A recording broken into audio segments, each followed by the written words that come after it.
ایک گناہ کے بارے میں بھی کہتا ہے بھائی یہ گناہ میں نہیں چھوڑوں گا، یہ بد نظری نہیں چھوڑوں گا، یہ غصے کا مرض نہیں چھوڑوں گا، یہ ننگی فلمیں نہیں چھوڑوں گا، نیٹ کی بدماشیاں نہیں چھوڑوں گا، بری صحبت نہیں چھوڑوں گا، پھر وہ محروم رہے گا، محرومی ہی محرومی ہے۔ جہاں گناہ چھوڑتا ہے آدمی وہیں زبردست ترقیات شروع ہو جاتی ہیں۔ صحابہ رضی اللہ عنہم نے تو اپنی جانیں قربان کر دی، ہمارے شیخ رحمۃ اللہ علیہ فرماتے تھے، اور ہم لوگ اپنی حرام آرزوؤں کو لے کے بیٹھے ہیں، انہوں نے تو جانیں بھی قربان کر دی، ابھی تک ہم لوگوں سے فجر کی نماز نہیں پڑھی جا رہی ہے، کہتے ہیں بھائی بڑی مشکل ہوتی ہے۔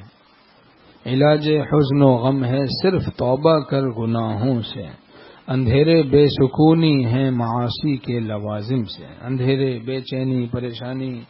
اور زندگی تلخ ہو جاتی ہے، آدمی کی جہنم، گھر جہنم بن جاتا ہے، گناہوں میں پڑنے والوں کا گھر جہنم بن جاتا ہے۔ ٹی وی کی لعنت رکھی، نیٹ کی بدماشیاں چل رہی، تصویر کشی چل رہی ہے، خرافات، بس لب ہنس رہے ہیں، دل رو رہا ہے،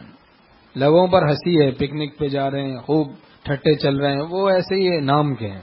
گانے باجے جناب خوب چل رہے ہیں، سمجھنے میں بڑا مزہ آ رہا ہے، سمجھنے میں بڑا مزہ آ رہا ہے، جبکہ زندگیاں تلخ ہوئی رہی ہیں، خودکشیوں کے اندر اندر منصوبے بنا رہے ہیں۔